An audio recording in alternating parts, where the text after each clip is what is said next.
Jejak di Balik Kabut. Audiobook novel silat. Cerita, Esa Mintarja. Bab 45.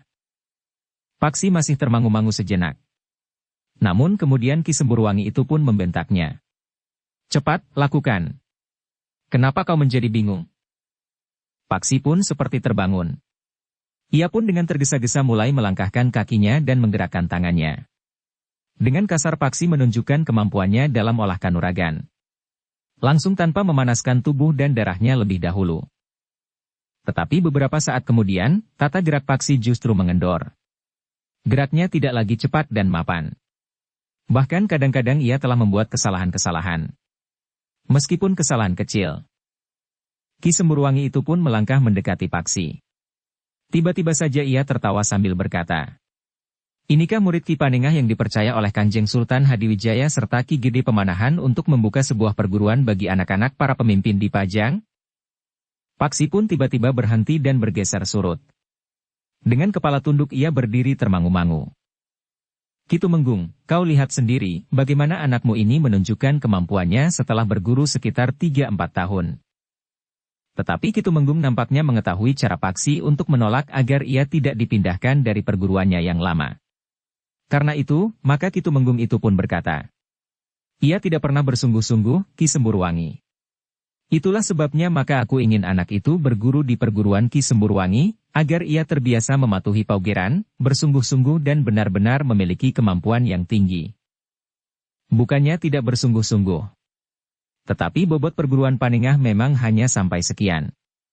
Meskipun kemudian anakmu berguru sampai 10 atau 15 tahun, kemampuannya tidak akan meningkat. Kemungkinan itu pun telah menjadi pertimbanganku. Bobot yang rendah, kemalasan dan kebodohan. Ki Tumenggung, aku akan memaksa anakmu untuk meningkatkan ilmunya sampai ke puncak kemampuannya. Aku kira, anak ini memang anak yang sangat malas. Maksud Ki Semburuwangi? Aku akan turun ke arena. Aku tantang anak itu berkelahi. Dengan demikian, ia akan terpaksa meningkatkan ilmu sampai ke puncak kemampuannya. Ia tidak akan bermain-main dengan malas, karena serangan-seranganku benar-benar menyakitinya. Dahi Ki Tumenggung pun berkerut. Tetapi Ki Semburuwangi pun berkata, "Jangan takut. Anakmu tidak akan mati. Aku hanya akan memaksanya menunjukkan kemampuannya yang sebenarnya. Tanpa dipaksa, anak yang malas ini tidak akan melakukannya." Ki Tumenggung mengangguk-angguk sambil berkata, "Silahkan, Ki Semburuwangi. Segala sesuatunya aku serahkan kepada Ki Semburuwangi." Paksilah yang menjadi berdebar-debar. Ia pun menjadi ragu-ragu.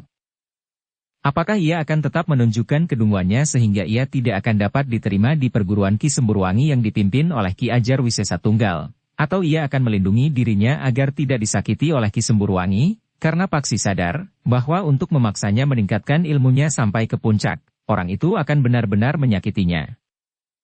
Tetapi sebelum Paksi dapat memastikan sikapnya, maka Ki Semburuwangi pun telah berdiri di hadapannya.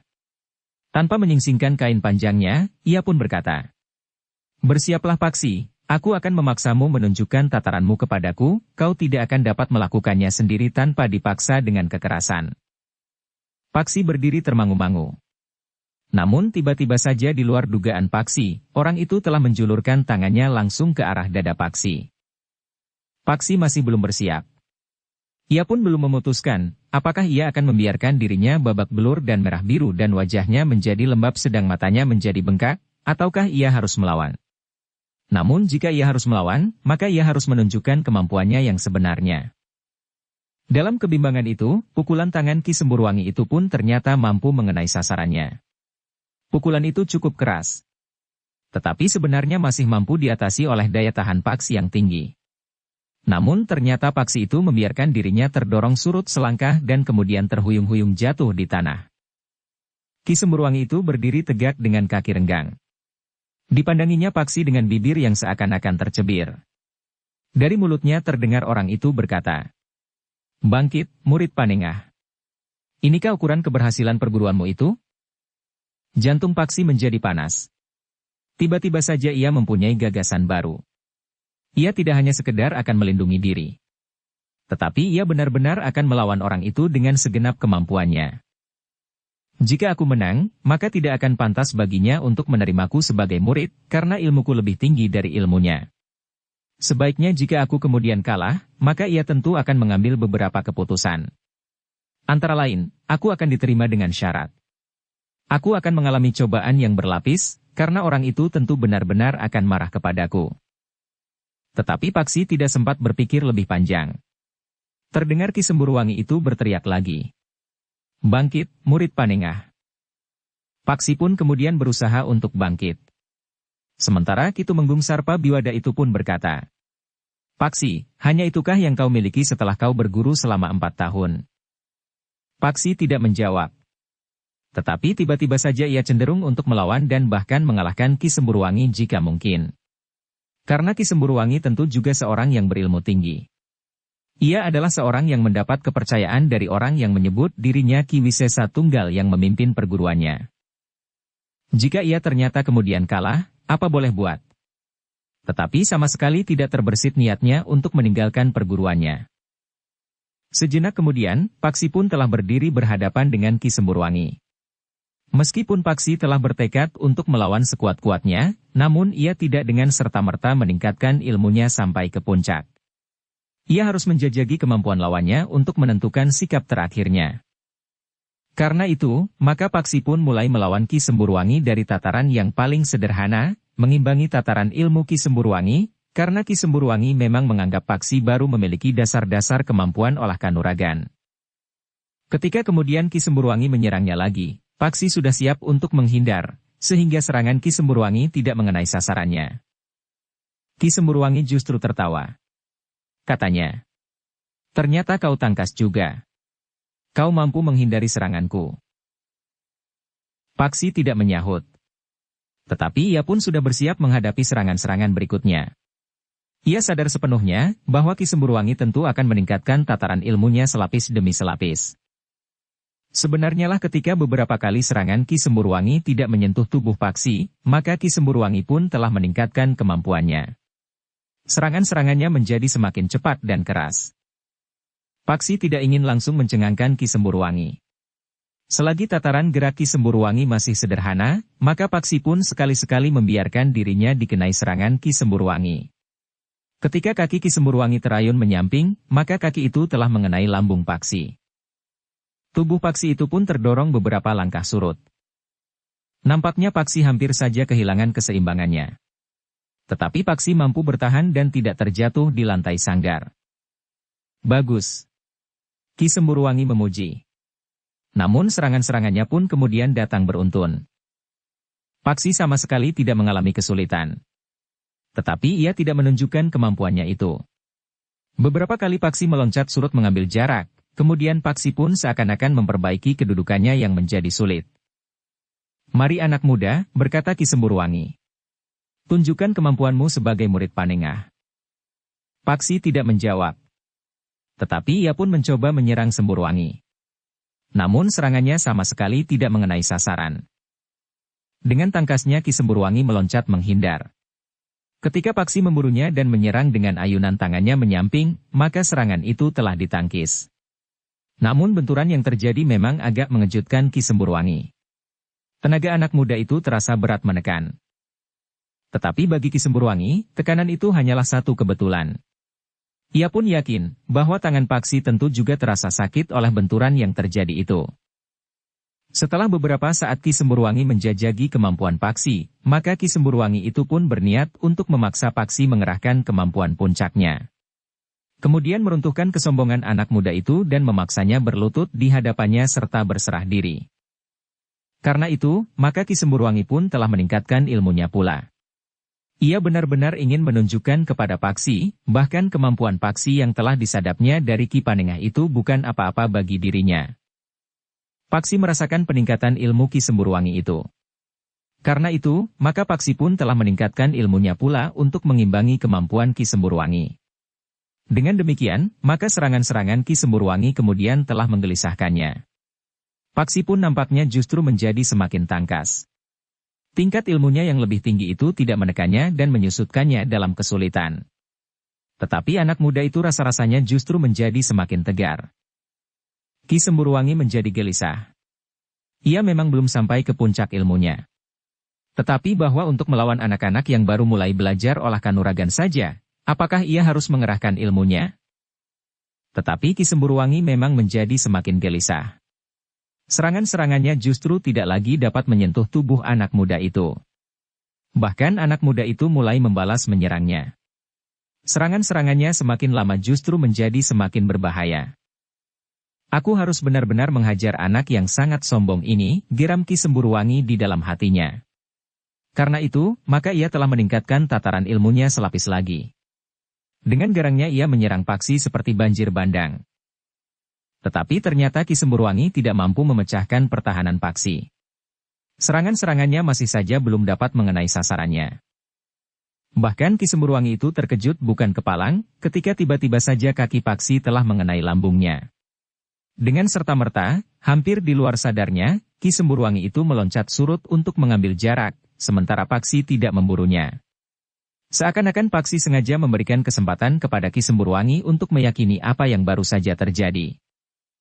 Namun dalam pada itu, Paksi sudah memperhitungkan masak-masak. Ki Semburuwangi akan dapat menjadi sangat marah dan bertempur bersungguh-sungguh. Tetapi jika itu yang terjadi, apa boleh buat? Ia sudah bersiap untuk menghadapinya dan siap pula menanggung akibatnya. Bahkan seandainya Ki Semburuwangi itu akan membunuhnya. Sejenak Ki Semburuwangi berdiri tegak sambil memandang Paksi dengan tajamnya. Dengan suara parau Ki Semburuwangi itu pun berdesis. Kau ternyata benar-benar anak yang sombong. Adalah di luar dugaan pula bahwa Paksi berani menjawab. Aku adalah murid Ki Panengah. Aku hanya ingin menunjukkan tataran kemampuan murid Ki Panengah. Bukankah itu yang kau kehendaki sejak tadi? Beberapa kali kau sebut nama guruku. Cukup, bentak Ki Semburuwangi. Aku akan memaksamu bertekuk lutut di hadapanku. Tetapi itu pun belum pasti, bahwa kau akan dapat aku terima sebagai muridku. Paksi, berkata Ki Tumenggung. Kau jangan berbuat sebodoh itu. Kau memerlukan seorang guru yang mumpuni. Aku memang sedang menjajaginya, ayah. Setan kau, geram Ki Semburuwangi. Jika kau berhak menjajagi kemampuan calon muridmu, aku pun berhak menjajagi calon guruku. Jika kau berhak menolak aku karena tidak memenuhi syarat yang kau tetapkan, aku pun mempunyai wewenang untuk memilih seorang guru yang aku anggap pantas karena ilmunya jauh melampaui ilmuku. Kenapa tiba-tiba saja kau menjadi seperti orang kesetanan, Paksi? Ayahnya lah yang hampir berteriak. Paksi pun menjawab tanpa berpaling. Aku adalah murid Ki Panengah. Tetapi sebelum mulut Paksi terkatup, Ki Semburuwangi itu telah meloncat menyerangnya. Kakinya terjulur lurus mengarah ke dada Paksi. Namun Paksi sudah siap menghadapinya. Karena itu dengan cepat ia bergeser ke samping sambil memiringkan tubuhnya sehingga serangan itu tidak mengenainya. Tetapi dengan cepat, Ki Semburuwangi menggeliat. Bertumpu pada kakinya yang baru saja menyentuh tanah, ia berputar. Kakinya yang lain terayun mendatar dengan derasnya. Tetapi Paksi dengan cepat merendahkan diri sehingga kaki lawannya terayun di atas kepalanya. Sementara itu, Paksi pun telah menjatuhkan dirinya. Tangannya menapak lantai sanggar sedang kakinya menyapu kaki Ki Semburuwangi dengan derasnya. Serangan yang tidak terduga itu sangat mengejutkan pula. Tetapi Ki Semburuwangi terlambat mengelak. Karena itu, sapuan itu telah menghentak kakinya demikian kerasnya, sehingga Ki Semburuwangi itu terpelanting. Ki Semburuwangi itu berguling menjauh sambil meloncat bangkit. Demikian ia tegak di atas kedua kakinya, maka ia pun telah bersiap menghadapi serangan Paksi. Paksi pun tidak melewatkan kesempatan itu. Dengan cepat Paksi meloncat menyerang. Tangannya terayun mengarah ke kening. Namun Ki Semburuwangi sempat menangkis serangan itu. Dengan garangnya ia pun berganti menyerang. Tangannya terjulur lurus mengarah ke dada Paksi. Tetapi Paksi pun menepis tangan itu ke samping.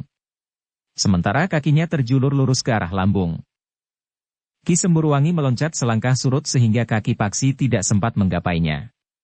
Namun demikian kakinya menyentuh lantai, Ki Semburuwangi itu bagaikan dilontarkan, meluncur dengan cepat dengan kaki terjulur menyamping. Tetapi Paksi pun sempat mengelak, sehingga serangan Ki Semburuwangi itu tidak menyentuhnya sama sekali. Dalam pada itu, wajah Ki Tumenggung Sarpa Biwada menjadi semakin tegang. Ia sama sekali tidak menduga bahwa Paksi memiliki ilmu demikian tingginya sehingga mampu mengimbangi ilmu Ki Semburwangi. Namun Ki Tumenggung pun menyadari bahwa dengan demikian Ki Semburwangi akan menjadi sangat marah dan bahkan mungkin tidak terbendung lagi. Jika Ki Semburwangi kehilangan kendali, sehingga terjadi malapetaka atas Paksi, maka Ki Tumenggung harus mempertanggungjawabkannya terhadap keluarganya. Ki Tumenggung dan anak-anaknya yang lain, yang sangat akrab dengan Paksi akan menuntutnya jika ia tidak mencegahnya. Paksi memang gila, geram Ki Tumenggung. Penjajakan yang dilakukan oleh Ki Semburwangi telah berubah arah. Kemarahan Ki Semburwangi benar-benar membuatnya kehilangan kendali. Tetapi Paksi pun telah siap menghadapi segala kemungkinan. Di dadanya telah menyala pula kebanggaan bahwa ia adalah murid Ki Panengah dan Ki Waskita yang dikenalnya di masa pengembaraannya yang panjang. Dengan demikian, maka yang terjadi kemudian adalah pertarungan yang keras dan bersungguh-sungguh. Ki Semburwangi tidak lagi mengekang dirinya, apapun yang bakal terjadi dengan Paksi, seorang anak muda yang semula ditiliknya, apakah ia akan dapat diangkat menjadi muridnya. Namun yang terjadi kemudian adalah pertempuran yang sebenarnya. Paksi memang tidak mau mengalah. Orang yang menyebut dirinya Semburwangi itu telah beberapa kali merendahkan guru dan perguruannya. Karena itu, maka ia pun ingin membuktikan bahwa guru dan perguruannya bukan sebagaimana dikatakan oleh Ki Semburwangi itu. Dengan demikian, maka pertarungan di dalam sanggar itu semakin lama menjadi semakin keras. Ki Semburwangi tidak akan membiarkan dirinya dihina oleh anak ingusan itu. Namun Paksi pun tidak mau kehilangan kebanggaannya atas guru dan perguruannya. Dengan demikian, maka Ki Semburwangi itu pun telah mengerahkan ilmunya untuk segera mengatasi lawannya yang masih sangat muda itu.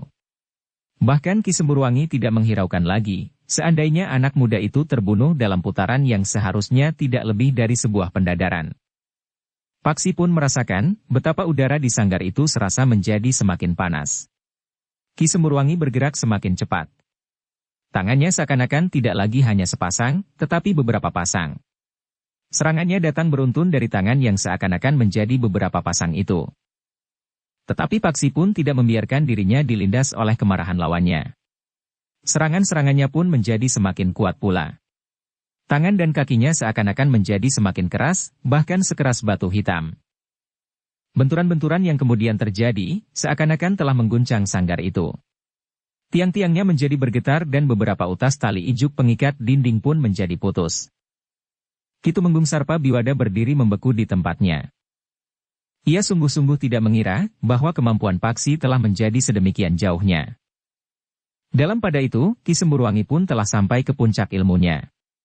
Dengan garangnya ia telah mempersiapkan serangannya yang akan menentukan akhir dari pertempuran itu. Dengan lantang Ki Semburwangi itu pun berkata, "Bukan salahku jika tubuhmu menjadi lumat." Tetapi Paksi pun telah bersiap. Ia pun telah mengerahkan segenap kemampuannya pada ilmu puncaknya. Sekejap kemudian, maka Ki Semburwangi itu telah meloncat sambil mengayunkan tangannya, mengarah ke kening Paksi dilambari dengan segenap kemampuan ilmunya. Sementara itu, Paksi pun telah bersiap pula. Dikerahkannya daya tahan tubuhnya, dibarengi dengan kekuatan ilmu puncaknya, Paksi pun telah meloncat pula membenturkan kedua belah tangannya yang bersilang. Satu benturan yang dahsyat telah terjadi. Sanggar itu pun benar-benar berguncang. Pintunya bagaikan dihentakkan terbuka. Ikatan dinding di sudut-sudut sanggar itu telah terlepas. Palang-palang kayu sebagai alat berlatih di sanggar itu pun terpelanting jatuh. Sanggar itu telah berderak-derak bagaikan diguncang oleh gempa. Untunglah bahwa sanggar itu terletak di belakang. Ki Tumenggung yang sedang berada di dapur tidak begitu menghiraukan suara derak sanggar yang terguncang itu. Adik laki-laki Paksilah yang berteriak oleh suara yang aneh itu. Dengan ragu-ragu ia pergi ke halaman samping. Tetapi ia tidak melihat sesuatu. Sanggar itu masih tetap berdiri di sana. Suara itu berasal dari sanggar itu, katanya di dalam hati. Namun adik laki-laki Paksi itu menjadi termangu-mangu ketika ia melihat pintu sanggar itu terbuka. Selangkah demi selangkah ia mendekat. Tetapi ia tidak dapat langsung melihat isi sanggar itu. "Ada apa, Kakang?" Tiba-tiba adik perempuannya sudah berada di belakangnya. "Tidak ada apa-apa," jawab kakaknya. "Aku mendengar suara yang aneh dari sanggar itu." "Mungkin. Tetapi ayah ada di sana." Adik laki-laki Paksi itu pun kemudian mengajak adik perempuannya justru masuk ke serambi sambil berkata, "Jangan ganggu mereka yang sedang berada di sanggar." Adik perempuannya mengangguk-angguk.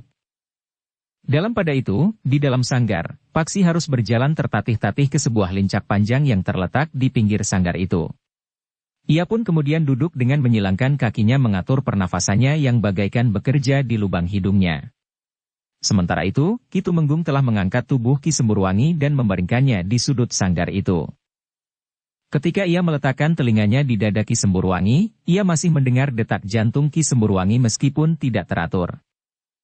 Ki Tumenggung itu pun kemudian berpaling kepada Paksi sambil menggeram. "Anak setan.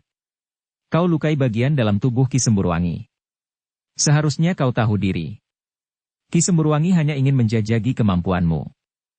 Tetapi kau bersungguh-sungguh sehingga bagian dalam tubuhnya terluka parah." Keadaan Paksi sudah menjadi berangsur baik. Diangkatnya tangannya perlahan-lahan, kemudian diturunkannya di samping tubuhnya. Kakinya yang bersilang pun telah diurainya. Paksi pun kemudian turun dari lincak itu. "Ki Semburwangi tidak sekedar main-main, ayah," sahut Paksi. "Tetapi ia pun bersungguh-sungguh. Jika aku tidak melawan ilmunya, aku tentu sudah mati." "Omong kosong," sahut ayahnya. "Ia tahu apa yang dilakukannya. Ia telah mengerahkan puncak ilmunya. Aku tahu itu." "Tidak. Jika ayah tidak yakin, aku akan menunggu sampai keadaannya menjadi baik. Besok lusa atau kapan saja. Jika penjajagan ini diulangi, maka ia tidak akan dapat berbuat lebih baik dari yang dilakukan sekarang. Ayah harus yakin itu. Jika Ki Semburwangi memang dapat menjadi lebih baik dari tataran ini, biarlah aku menanggung akibatnya." Ki Tumenggung menjadi semakin tegang.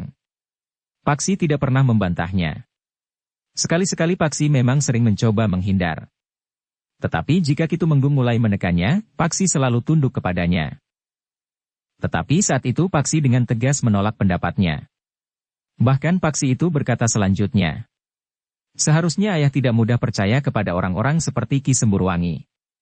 Ternyata seperti yang ayah lihat, ia tidak lebih baik dari aku. Dengan demikian ayah dapat membayangkan, apa jadinya jika aku diambilnya menjadi muridnya. Ilmuku tidak menjadi semakin baik, tetapi justru menjadi semakin buruk." "Cukup," bentak ayahnya. "Kau tidak usah menggurui aku." Tetapi Paksi masih juga menjawab, "Aku sama sekali tidak bermaksud menggurui ayah. Tetapi aku hanya ingin menunjukkan kenyataan ini." "Diam kau," bentak ayahnya. Namun Paksi masih belum mau diam. Ia masih juga berkata, "Ternyata ayah telah salah menilai kemampuan Ki Semburwangi. Ia bukan apa-apa, ayah. Apalagi dibanding dengan Ki Panengah, dengan Ki Waskita, dengan Pangeran Benawa dan Raden Sutawijaya. Jika Ki Semburwangi itu dilepaskan di perguruan Ki Panengah, ia tidak lebih dari seekor kelinci yang kebingungan di antara sekumpulan harimau yang garang." Kata-kata Paksi itu bagaikan gumpalan-gumpalan batu padas yang menghentak-hentak dadanya.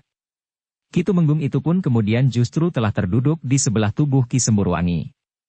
Sambil menggeleng-gelengkan kepalanya serta menutup telinganya ia berkata tidak terlalu keras, Sudah. Paksi pun terdiam. Tetapi perlahan-lahan ia melangkah mendekati ayahnya dan Ki Semburwangi yang terbaring. "Aku akan mengambil air," berkata Paksi kemudian. Paksi pun melangkah keluar dari sanggarnya untuk mengambil semangkuk air di dapur.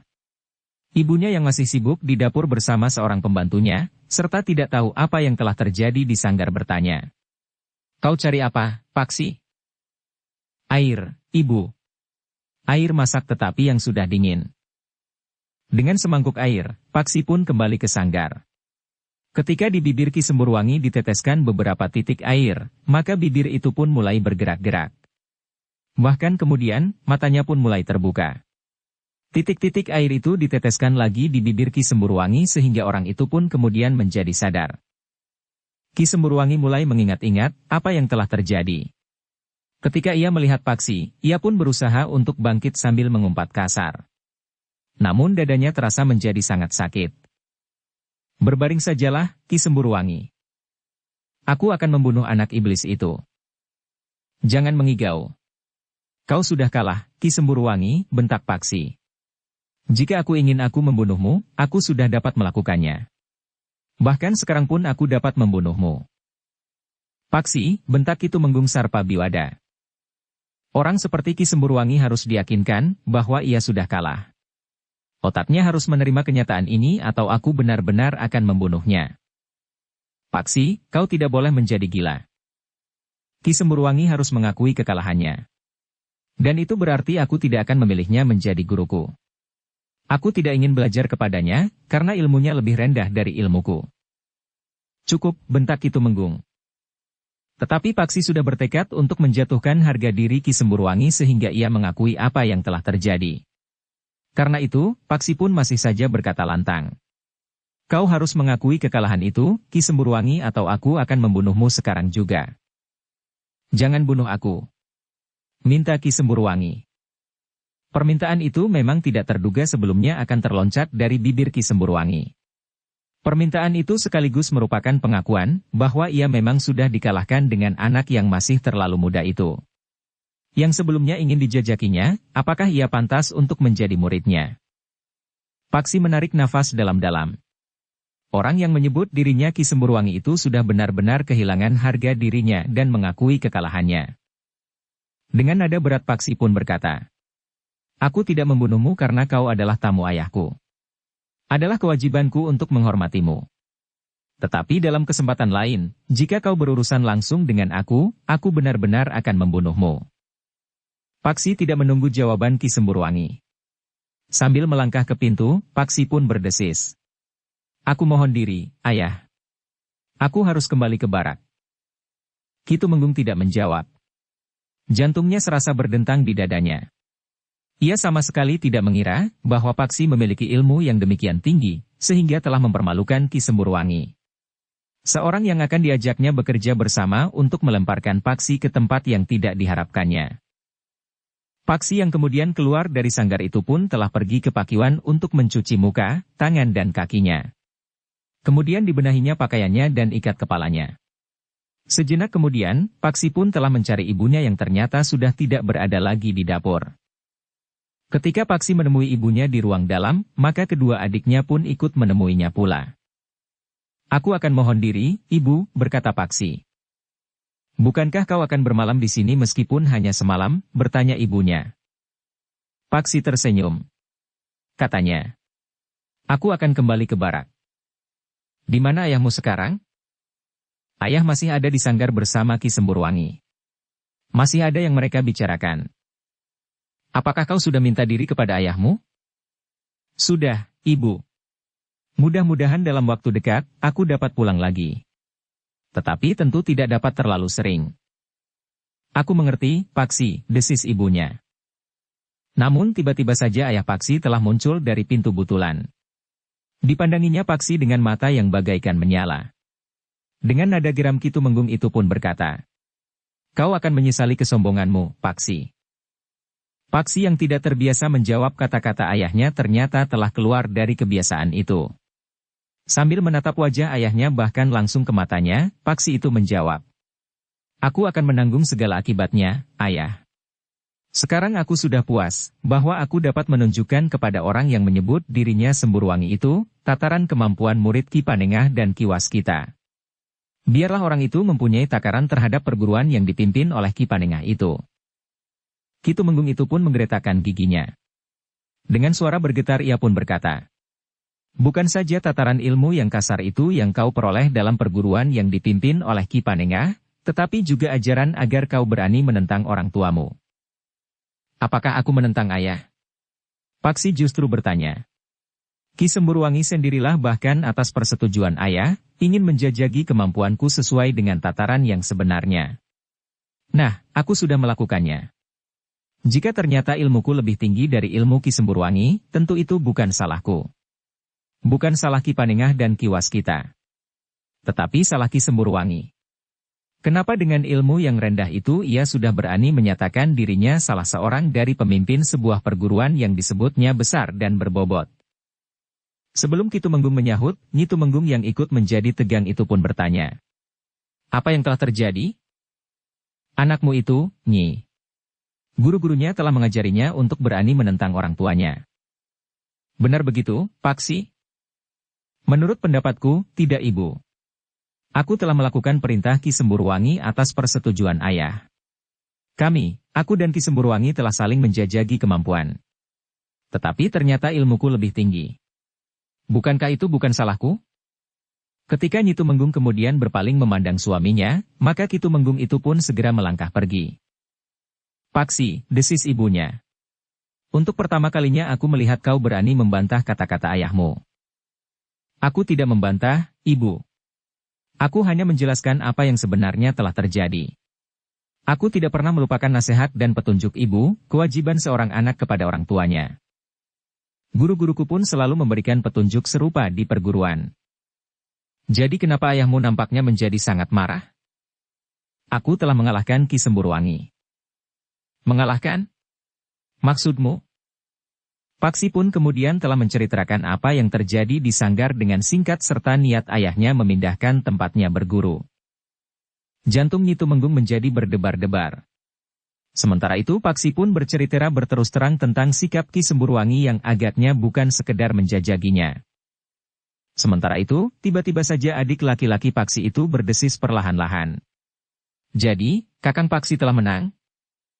Paksi menarik nafas dalam-dalam. Katanya, bukan menang.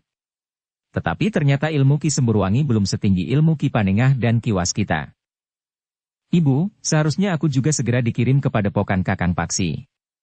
Aku tidak mau jika aku kelak dikirim ke perguruan Ki Semburwangi. Nanti pada saatnya, kau tentu akan dikirim pula, desis Paksi kemudian. Adik laki-laki Paksi itu mengerutkan dahinya.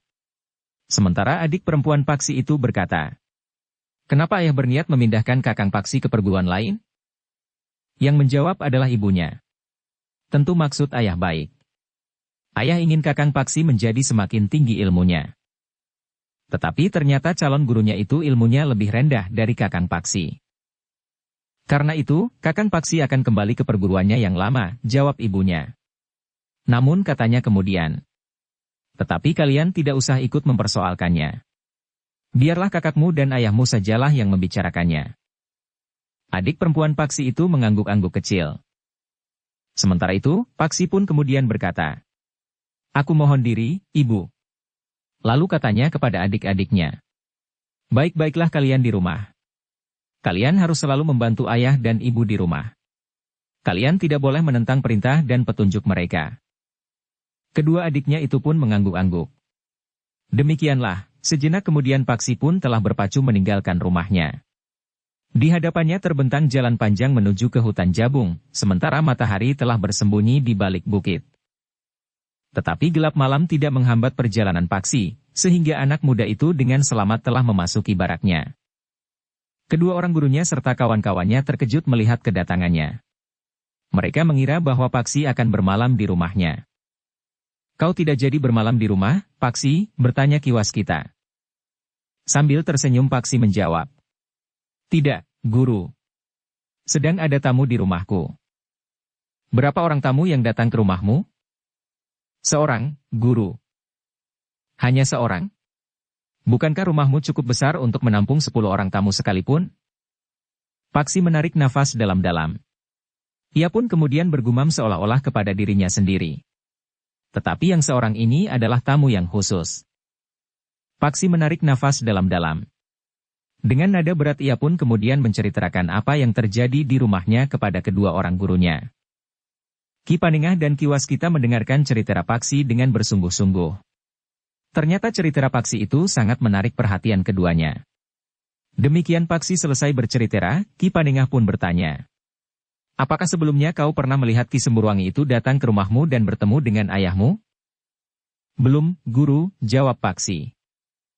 Nama yang bagus, Semburwangi, desis Ki Waskita.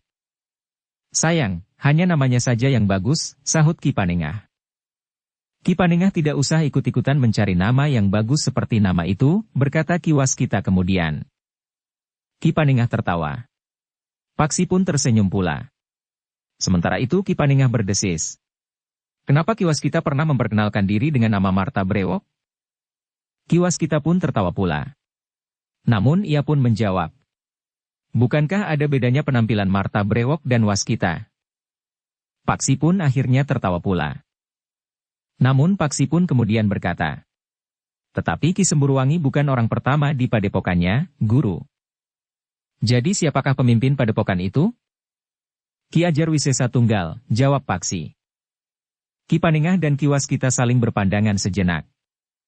Dengan nada dalam, Ki Waskita pun kemudian berkata, "Jadi Ki Semburuwangi itu salah seorang pembantu orang yang menyebut dirinya Ki Ajar Wisesa Tunggal?"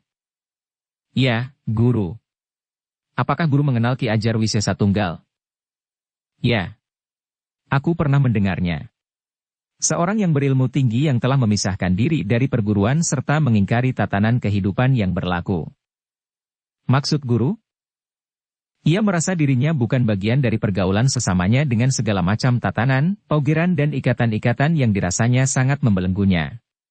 Ia ingin memiliki kebebasan sebagai seorang yang memiliki akal budi. Karena itu, dilakukannya apa yang ingin dilakukan tanpa menghiraukan sikap dan pendapat banyak orang. Dengan demikian tingkah lakunya kadang-kadang nampak aneh dan tidak dapat dimengerti." Paksi menarik nafas dalam-dalam. Sementara Ki Panengah pun bertanya, "Paksi, kenapa ayahmu berhubungan dengan Ki Ajar Wisesa Tunggal?" Paksi menggeleng sambil menjawab, "Aku tidak mengerti, Guru. Ketika aku pulang tadi, Ki Semburuwangi telah berada di rumahku. Namun nampaknya ayah juga tidak begitu akrab dengan orang itu." "Jadi malam ini Ki Semburuwangi bermalam di rumahmu?" "Ya, Guru. Ia dalam keadaan lemah." "Kau nampaknya bersungguh-sungguh." "Aku hanya ingin memaksanya mengakui kekalahannya. Jika tidak demikian, maka ia tidak mau melihat kenyataan itu, sehingga pada kesempatan lain, ia akan mengulanginya atau melakukannya dengan cara lain." Ki Panengah dan Ki Waskita tersenyum. Namun Ki Panengah pun kemudian berkata, "Mungkin Semburuwangi benar-benar telah menjadi jera. Jika ia bertemu denganmu, maka ia akan menyimpang. Tetapi kau harus berhati-hati jika pada suatu saat kau bertemu dengan Ki Ajar Wisesa Tunggal, ia seorang yang berilmu tinggi dan tidak terikat oleh tatanan apapun juga." Paksi pun mengangguk sambil berdesis. "Ya, Guru." Ki Ajar Wisesa Tunggal dapat tersinggung oleh kekalahan kepercayaannya itu. Paksi pun mengangguk pula. "Ya, Guru." "Sudahlah. Kau tidak usah terlalu memikirkannya. Sementara ini kau harus berlatih semakin keras. Kau sudah berada di batas tertinggi dari penguasaan ilmu yang dapat kami wariskan. Kau tinggal mengembangkannya dan menyesuaikan dengan dunia yang akan kau hadapi." "Ya, Guru." "Sudahlah. Beristirahatlah," desis Ki Panengah. Ketika Paksi kemudian berpaling kepada Ki Waskita, maka Ki Waskita pun mengangguk sambil berkata, "Ya. Kau tentu letih."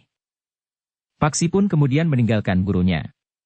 Setelah pergi ke Pakiwan, maka Paksi pun segera berada di dalam baraknya bersama-sama dengan kawan-kawannya. Pangeran Benawa dan Raden Sutawijaya pun berada pula di antara mereka. "Siapa lagi orang yang akan meramaikan permainan kita ini sehingga akan menjadi semakin meriah?" desis Pangeran Benawa. "Ki Ajar Wisesa Tunggal adalah orang yang aneh menurut Ki Panengah dan Ki Waskita," berkata Paksi kemudian. "Apa yang aneh?"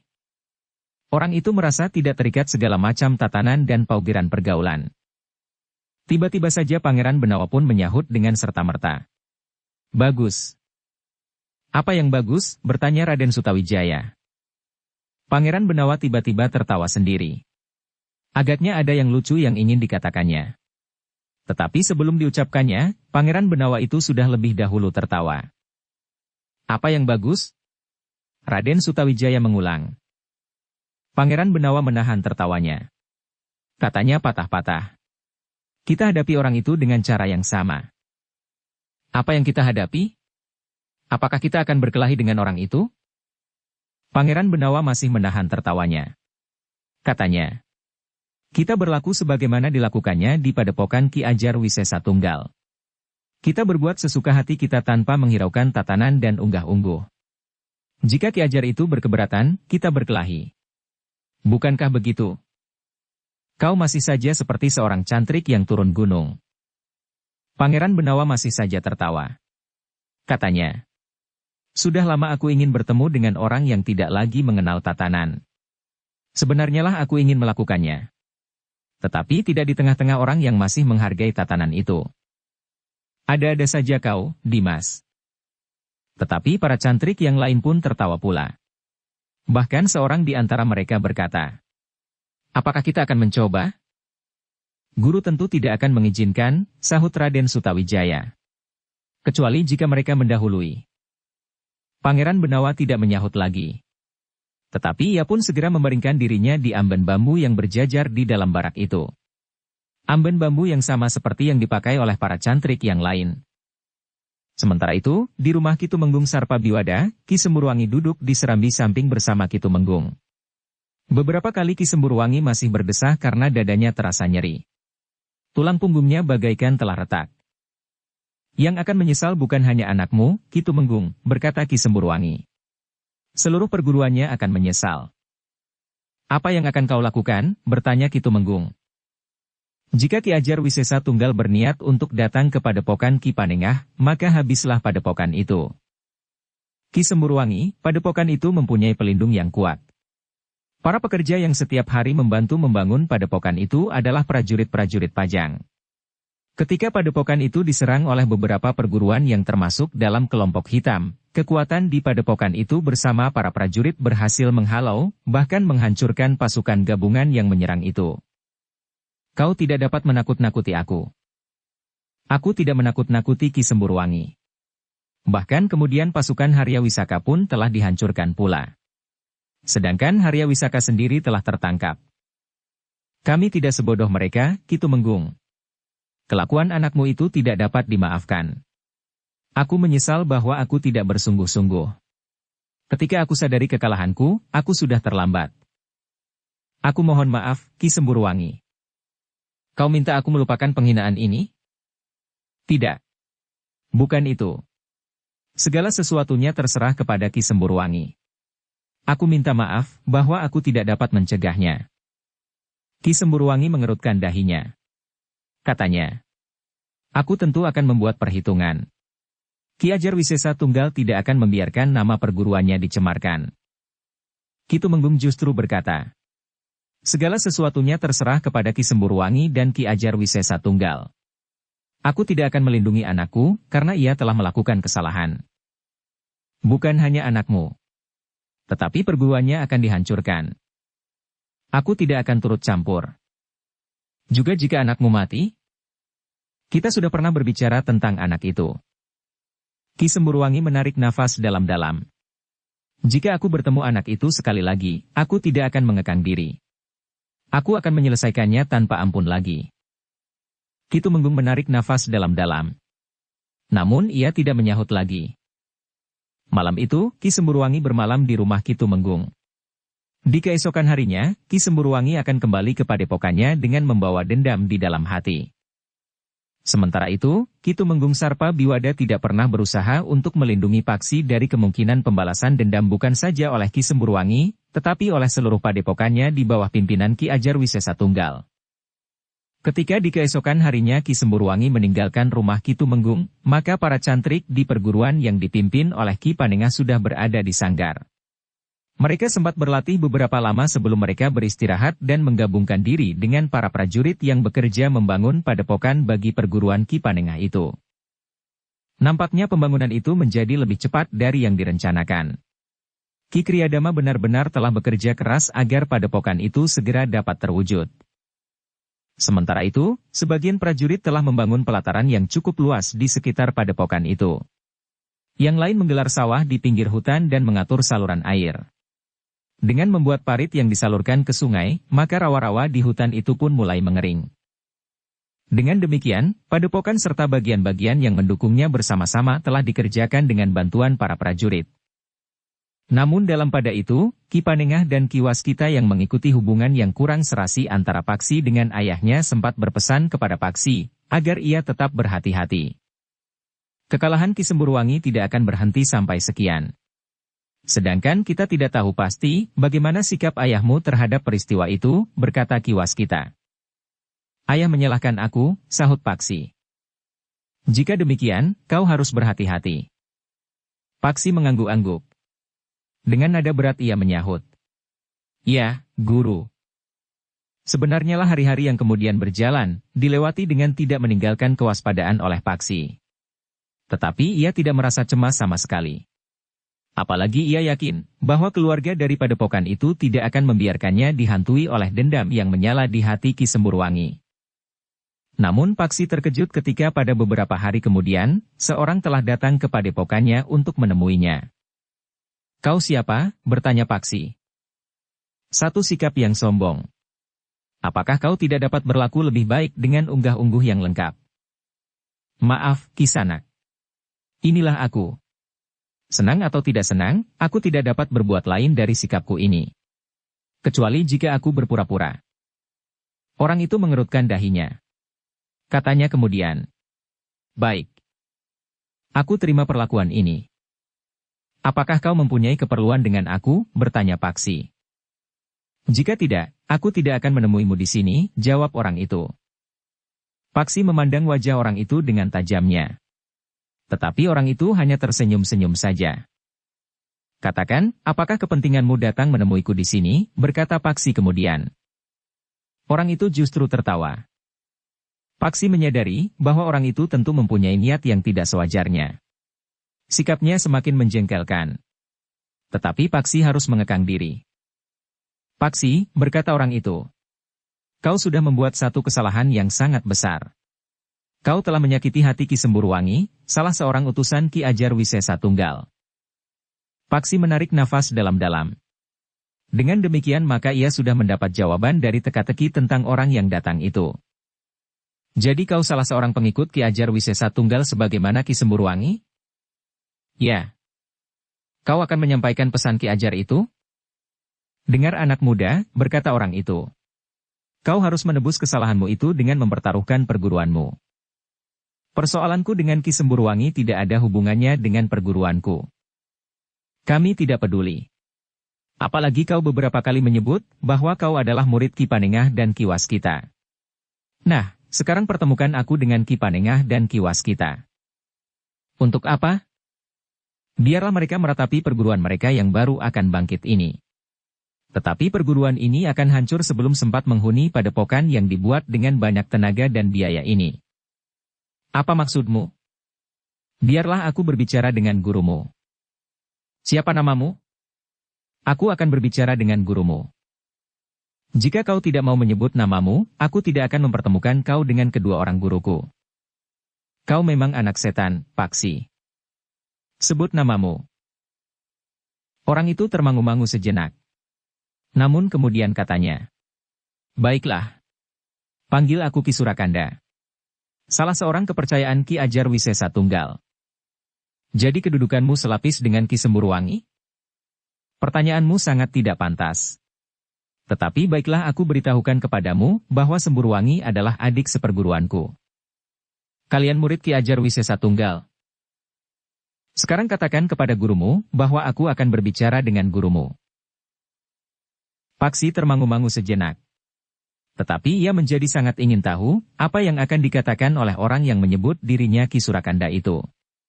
Karena itu, maka katanya, "Tunggulah di sini. Aku akan memanggil guru." Sejenak kemudian, Paksi pun telah menemui kedua orang gurunya dan menceritakan maksud kedatangan orang yang bernama Ki Surakanda itu. "Jadi dugaan kita benar," berkata Ki Panengah. "Marilah, kita temui orang itu," desis Ki Waskita kemudian. Paksi pun kemudian bersama Ki Panengah dan Ki Waskita menemui Ki Surakanda, pengikut Ki Ajar Wisesa Tunggal. "Selamat datang di padepokan kami yang belum jadi ini, Ki Surakanda," berkata Ki Panengah demikian ia duduk menemui orang yang agaknya diutus oleh Ki Ajar Wisesa Tunggal itu. "Padepokanmu akan menjadi padepokan yang besar, Kisanak," sahut Ki Surakanda. "Mudah-mudahan isinya kelak tidak mengecewakan." Ki Surakanda mengangguk-angguk. Katanya, "Sayang, kalian mulai dengan langkah yang salah." "Apa yang salah?" bertanya Ki Panengah. Ki Surakanda itu pun memandang Ki Panengah dan Ki Waskita berganti-ganti. Dengan agak ragu ia pun berkata, "Apakah aku berhadapan dengan Ki Panengah dan Ki Waskita?" "Ya." "Terima kasih atas kesediaan kalian menerima kedatanganku. Aku tahu pasti bahwa yang berewok itu adalah Ki Waskita." Ki Waskita tersenyum. katanya. Aku hanya malas memotongnya, Kisanak. Baiklah. Ki Surakanda itu mengangguk-angguk. Katanya kemudian. Kedatanganku kemari bukan atas kehendakku sendiri, Kisanak. Aku datang atas perintah pimpinan kami, Mahaguru di perguruan kami, Ki Ajar Wisesa Tunggal. Ki Panengah dan Ki Waskita mengangguk-angguk. Sementara orang itu berkata selanjutnya. Seperti yang aku katakan tadi, kalian mulai dengan langkah yang salah. Apa yang salah, Ki Surakanda? Bertanya Ki Panengah. Salah seorang muridmu yang bernama Paksi telah berbuat licik terhadap adik seperguruanku, Semburuangi. Apa yang aku lakukan? Potong Paksi. Apakah kau tidak bercerita kepada gurumu tentang apa yang kau lakukan terhadap Ki Semburuangi? Aku telah menceritakannya. Tetapi tidak ada yang licik sama sekali. Kau tentu telah menyembunyikannya. Kau tidak akan berani mengatakan kepada gurumu. Mungkin kau takut bahwa gurumu akan marah kepadamu. Tetapi jika gurumu tidak berdiri tegak di atas paugeran perguruan sehingga ia tidak akan marah kepadamu, kau tentu juga merasa malu. Telinga Paksi menjadi panas. Tetapi dengan sareh, Ki Panengah bertanya. Ki Surakanda, apakah yang telah dilakukan oleh muridku? Anak itu menangis-nangis untuk berguru kepada Ki Ajar Wisesa Tunggal. Karena Ki Ajar merasa belas kasihan kepadanya, maka diperintahkannya Ki Semburuangi untuk menjajaki kemampuan dasar anak muda itu. Tetapi Ki Semburuangi sama sekali tidak tahu bahwa ada niat buruk terkandung di dalam hati muridmu itu. Ketika Ki Semburuangi dan Paksi berada di sanggar, disaksikan oleh Ki Tumenggung Sarpa Biwada, maka Paksi dengan serta-merta tanpa peringatan lebih dahulu, langsung menyerang Ki Semburuangi yang tidak menyangka bahwa hal seperti itu akan terjadi. Ki Panengah dan Ki Waskita mendengarkannya sambil mengangguk-angguk. Sementara Paksi justru tidak memotongnya. Cerita Ki Surakanda itu demikian berlebihan. Ki Panengah dan Ki Waskita tidak akan mempercayainya. Bersambung ke bab 46. Dukung kami dengan subscribe, follow, like, komen dan share. Terima kasih.